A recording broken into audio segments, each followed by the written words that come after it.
जवाहर संग आ रहे हो तो अभी निकला था नमन श्रीमद भागवत करा। चलो आज छठवां दिन है, काल 7वां दिन, आज 6वां दिन के कथा ला आप मला दिखाओ। अभी निकला था घर ले, एक डहर जात हन अभी।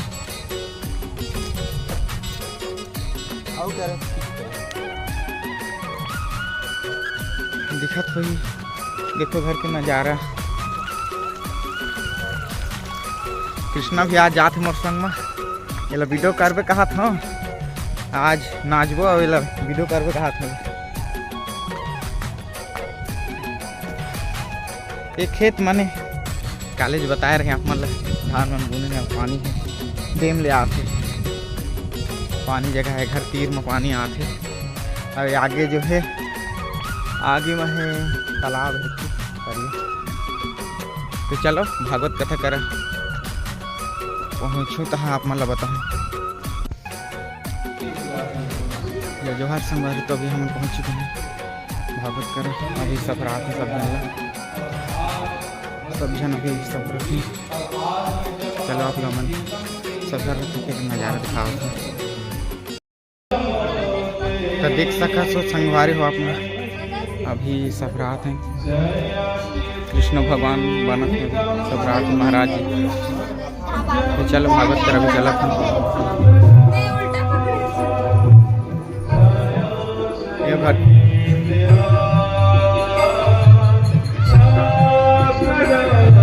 ये देखो दर्पण देखा थे अभी सफर से का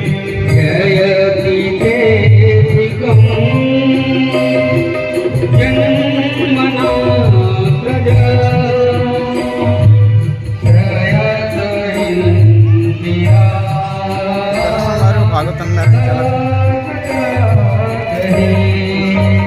गोपी कान्हा को पुकारते हैं, कान्हा 16 श्लोक में गोपी गीत गाए और जैसे गोपी गीत गाए, गाने के बाद गोपी वही मध्य में आ गए और जैसे मध्य में आए, आने के बाद गोपियों को जो आंखों पे आंसू था, उस आंसू को कान्हा जी ने अपने पीताम्बर से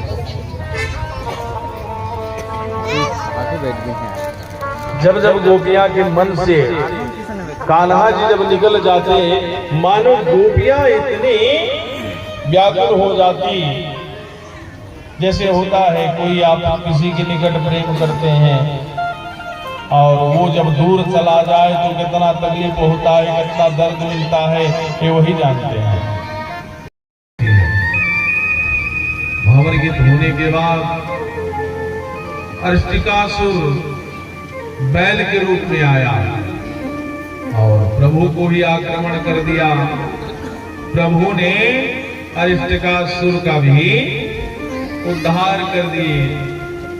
किसी घोड़ा आया, घोड़ा का भी प्रभु जी ने उद्धार कर दिए। अब समय आया, कंस ने विचार किया कि मैं सब युक्ति साम दाम सब तो मैं अपना लिया, लेकिन कुछ ना काम बना, तो लेकिन भेद चाहिए। भेद, और भेद पे जब बोलने के आए तो भेद के लिए किन्हें भेजे? अक्रूर को बुलाए और अक्रूर को बुला के षड्यंत्र रचने लगे। अक्रूर से कहे कि आप जाओ गोकुल और गोकुल जाके कान्हा बलराम को ले आओ। जैसे अक्रूर जाने को पहले मना कर दिए कि हम ना जाए, लेकिन कंस राजा है, उसने भी मानो दंड देने की बात बोला।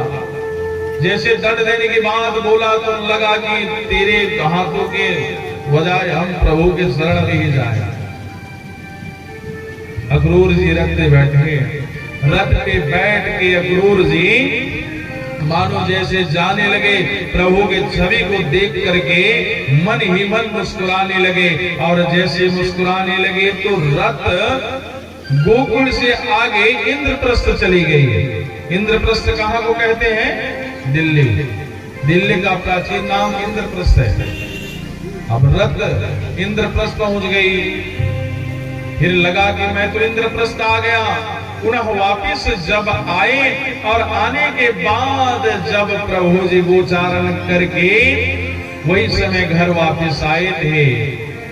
जैसे आए थे, आने के बाद अक्रूर जी रथ से नीचे उतर गए और नीचे उतर के मानो रथ का अभिषेक करने लगे।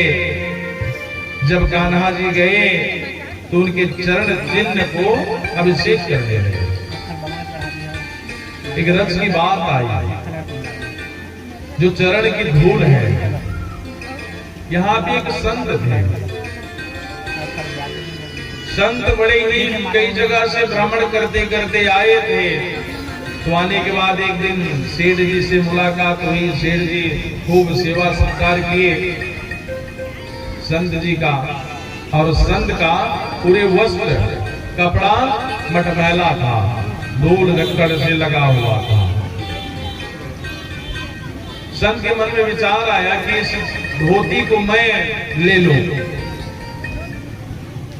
धोती को मैं लूं करके बोले और महाराज से निवेदन करने लगे, महाराज क्या आपकी ये प्रसादी धोती मुझे मिलेगी? बोले कि हाँ महाराज, मैं कल सुबह आपको दे देता हूं।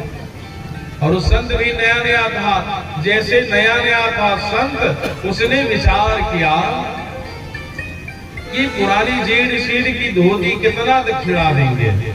यदि इसको मैं धो धा के मस्त चकाचक कर दूं तो अच्छी दक्षिणा मिलेगी। और उसने रात में उस धोती को धो दिया, और धोने के बाद जो रज थी, रज सब को धुल गया, और धोने के बाद उसको सफेद कर दिया। सफेद होने के बाद जब प्रातःकाल उस संत ने सेठ जी को वह धोती दी, सेठ जी ने कहा, अरे संत तूने क्या किया? जिस धोती में जो रज की कीमत थी, उस रज को तूने बहा दिया, और मैं धोती का क्या करूं? उसी प्रकार वृंदावन की रज में जो प्रभु के गुण है, अक्रूर आए और रज का धूलाभिषेक करने लगे, अपने शरीर पे लोट पोट करने लगे, और मन में दर्शन कृष्ण राम चाव्रजे गोहदाम गतो पीतांबर धरो शरणम हे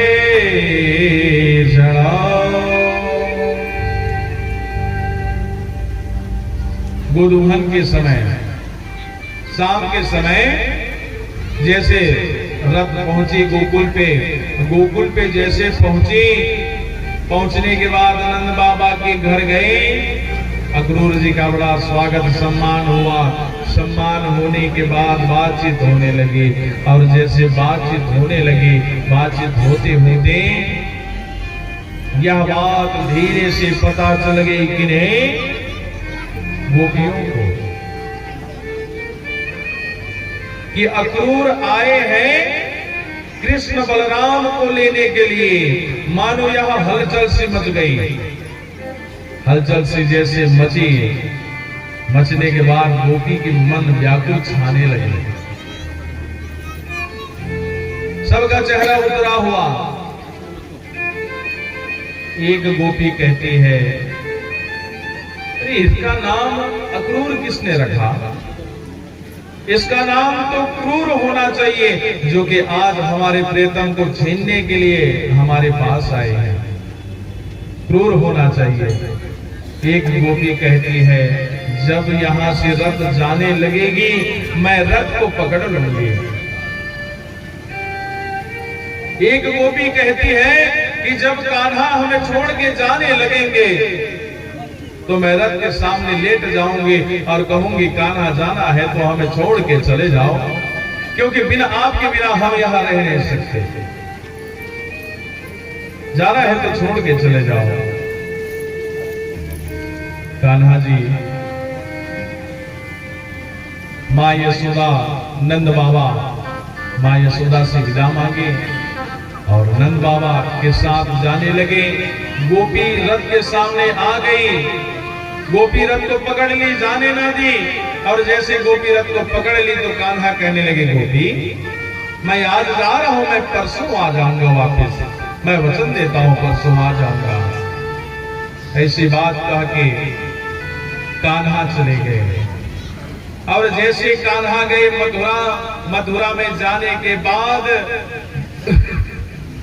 बाबा से कहने लगे कि बाबा हम तने घूम के आए, मथुरा घूम के आए। और जैसे मथुरा घूम के आने लगे, वो अब ग्वाले कहे कान्हा ये हमारी कपड़ा तो ढीला डाला हुए, कुछ नया नया कपड़ा मिले। जैसे कपड़ा मिले तो वहां पे धोबी के पास गए, सुदामा नाम का धोबी था, उनके पास गए, वहीं पे कंस का कपड़ा धोता था। जैसे कंस का कपड़ा धोता, कपड़ा मांगने लगे, धोबी मना कर दिया। और जैसे मना किया प्रभु जी ने धोबी का भी उद्धार कर दिया। अब थोड़ा सा कपड़ा ज्यादा बड़ा था, दर्जी का नंबर लगा, दर्जी चुपचाप से ठीक कर दिया। अब कहे कि कान्हा अब तो कपड़ा लगता हो गया, अब चंदन चौका ना मिले तो मानो अच्छा नहीं लगता है, तो चंदन चौका ना मिले तो अच्छा नहीं लगता है, तो कहे कि चंदन चौका चाहिए। तो एक शैलेंद्री दासी थी जो नित्य चंदन घिस करके जाती थी कंस के लिए। दास्यः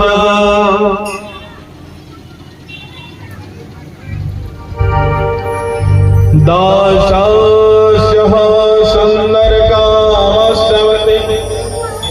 त्रिग्रमहरे ब्रह्मणि। शैलेंद्री दासी थी जो नित्य कंस के लिए चंदन घिस करके जाती। तो शैलेंद्री को देख करके कान्हा, शैलेंद्री कौन की खूब जाती, शैलेंद्री को देख के कहने लगे गजगामनी बड़ी सुंदरी हो। कान्हा की इस बात को सुन करके शैलेंद्री गुस्साने लगी, चिढ़ने लगी।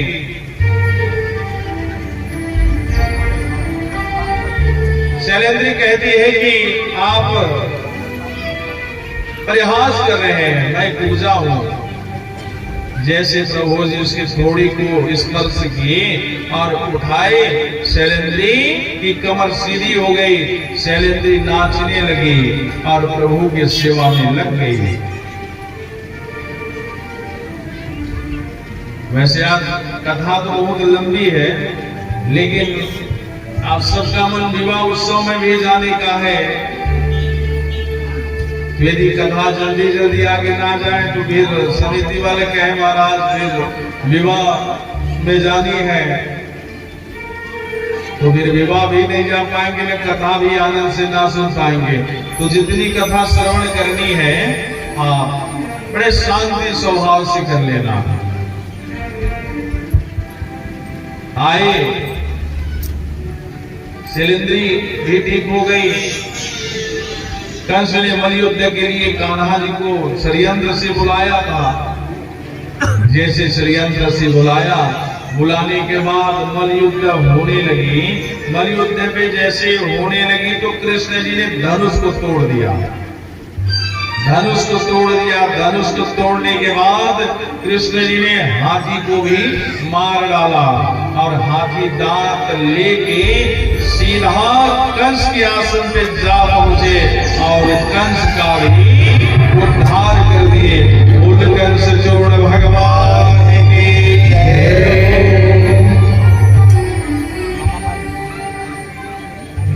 और कंस का उद्धार हो गया। उग्रसेन को सत्ता संभालने को दे दिया गया। अब ये तो वसुदेव और देवकी के पुत्र हैं। सो आके अपनी राजपाट संभालने लगे कान्हा जी। कान्हा जी जैसे संभालने लगे तो एक दिन भोजन कर रहे थे। कौन? कान्हा जी। भोजन जैसे करने लगे तो मानो कान्हा जी की आंखों में आंसू आ गए। कान्हा जी रोने लगे। देवकी मैया कहती है, कान्हा क्यों रो रहा है? कान्हा जी कहे, मैया मां यशोदा की याद आ गई और गोपियों की याद आ गई। और कान्हा जैसे रोने लगे। और रोते रोते जब कान्हा रोने लगे, सुबह हुई, उद्धव से कहे, उद्धव आप जाओ और जाके मेरे मित्रों सखाओं से मिल के आना और गोप ग्वाले से मिल के आना। उद्धव के मन में आया कि मैं तो बड़ा ज्ञानी हूं और वो ग्वाले, मैं जब उनके पास श्लोक को बोलने लगूंगा तो ग्वाले कैसे समझेंगे मेरी बात को, समझ नहीं पाएंगे। कान्हा कहने लगे, क्योंकि ग्वाले गोपियों को मैं कह के आया था कि मैं परसों आऊंगा और परसों मैं आ नहीं पाया, क्योंकि कृष्ण जी के कई शत्रु थे। जरासंध शत्रु था और उसको पता चलता कि गोकुलवासी इनके अग्रज हैं, इनके परिवार हैं, तो वहां आक्रमण कर देता, इसलिए वहां कान्हा जी नहीं जाते। तो आज उद्धव को कहते हैं, उद्धव आप जाओ और जाके सब कैसे हैं पता लगा के आना। उद्धव जी पीताम्बरी को लिए, प्रभु जी के पीताम्बरी को लेके रथ पे बैठे। कान्हा जी कहे थे कि उद्धव ये मेरी पीताम्बरी आप ले जाओ, परिचय देने की आवश्यकता नहीं है। जैसे पीताम्बरी धारण किए, धारण करने के बाद रथ पे बैठे और उधर नित्य राह तकते रहते, कौन? गोप ग्वाले। इधर मधुमंगल कहता कि मेरे मित्र आ जाएंगे नित्य देखते रास्ता। और वही मधुमंगल कहने लगे कि मित्र जब आएंगे तो मैं से बात नहीं करूंगा और छुप जाऊंगा, ऐसे मिलकर कहने लगे। इधर गोपिया की मन बड़ा ही उदास था और कान्हा के लिए कह रहे थे, ऐ मेरे श्याम लौट के आ जाओ जहां भी।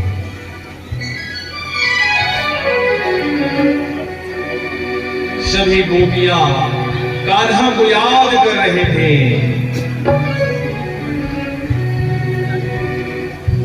ऐ मेरे श्याम लौट के आ जा,